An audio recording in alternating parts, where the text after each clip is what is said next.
Assalamualaikum warahmatullahi wabarakatuh. Berjumpa kembali dengan Mimin yang akan membahas alur cerita Badai Pasti Berlalu dan prediksinya untuk kalian semua. Namun sebelum Mimin melanjutkan, Mimin mau tanya dulu nih guys, kalian dari mana aja? Leosis atau Helsis? Tolong jawab pada kolom komen ya, biar Mimin bisa tahu. Di episode kali ini semakin seru dan menegangkan serta menarik untuk kita saksikan. Di mana Pak Diki menghubungi Tante Monik untuk mengajak Tante Monik ketemuan nih guys. Namun Tante Monik pun menolak permintaan Pak Diki. Tante Monik menganggap kalau kemauan Pak Diki ini sudah terlambat karena mereka sudah bercerai. Dan ketika itu Tante Monik pun melamun dan Joni yang datang menghampiri Tante Monik. Ia menanyakan kepada Tante Monik kenapa ibunya melamun. Namun Tante Monik tidak mau berterus terang kepada Joni anaknya. Dan di scene selanjutnya, ketika itu Pak Diki pulang dengan perasaan kesal karena Tante Monik menolak untuk bertemu dengannya hari ini.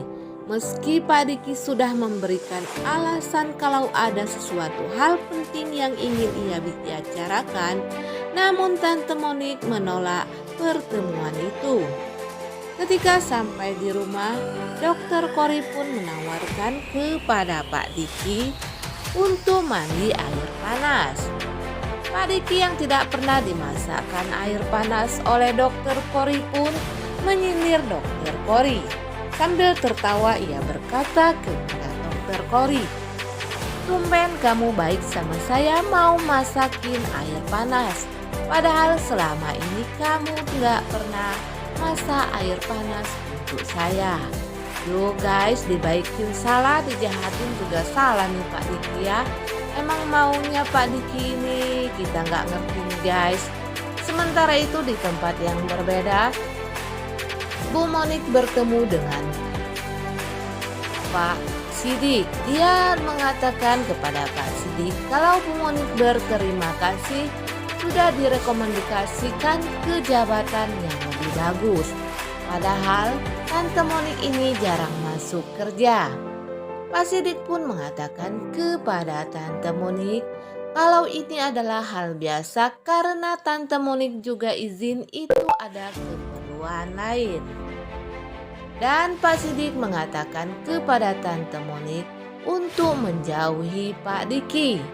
Tante Monik yang merasa pembicaraan ini menyimpang pun bertanya kepada Pak Sidik kenapa Pak Sidik bertanya seperti itu dan mengatakan kalau Tante Monik harus menjauhi Pak Diki nih guys.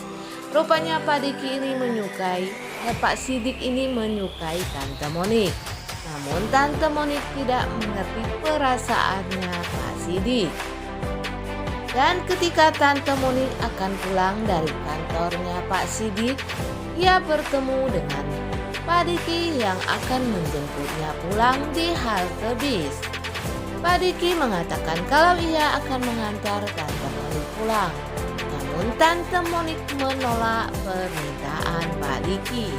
Tapi yang namanya Diki nih guys ya, ia tidak akan berhenti sebelum berhasil mendapatkan apa yang Pak Diki mau.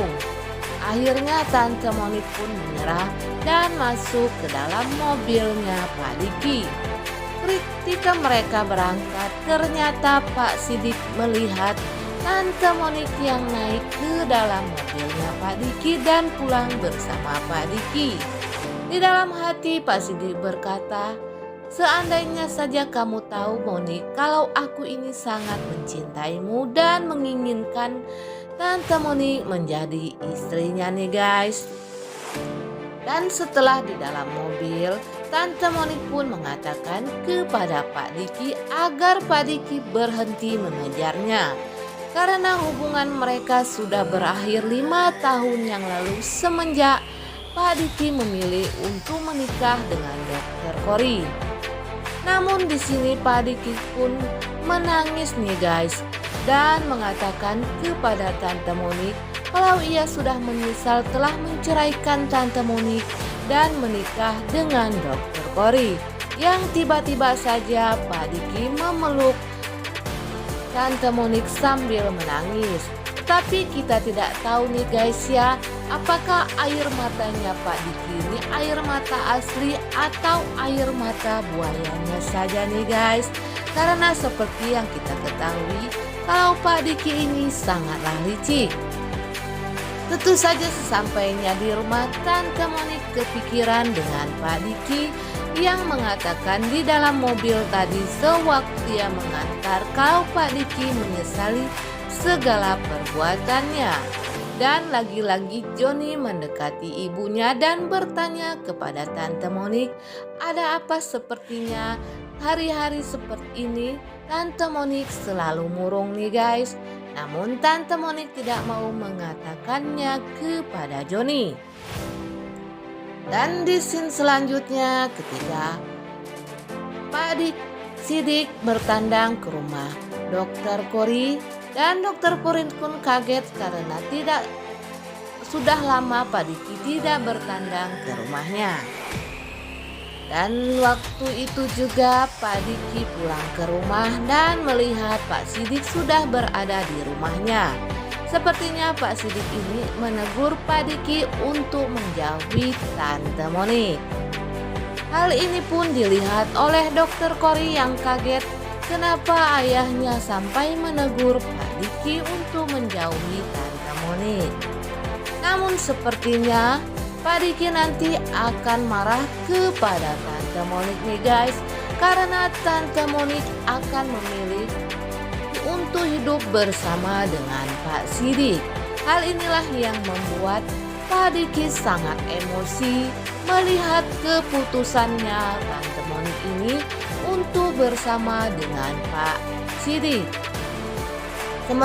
Dan ini adalah prediksi dari Mimin semata ya guys, yang belum tentu akan kebenarannya. Sementara itu di scene yang lain, Helmi menunggui Siska yang berada di rumah sakit bersama Leora. Helmi dan Siska ini menunggui Leora yang sedang sakit nih guys. Helmi kasihan kepada Siska yang sendirian menunggui Leora di rumah sakit. Namun saat itu Helmi pun tertidur lelap dan Siska kasihan untuk membangunkan Helmi yang tertidur di kursi. Dan Siska pun langsung menarik selimut untuk tidur. Namun ketika Helmi bangun melihat Siska yang tertidur, langsung tertegun di dalam hatinya. Ia berkata kalau ia sangat mencintai Siska dan menyayangi Siska, serta Helmi tetap akan menunggu sampai Siska mau kembali kepadanya.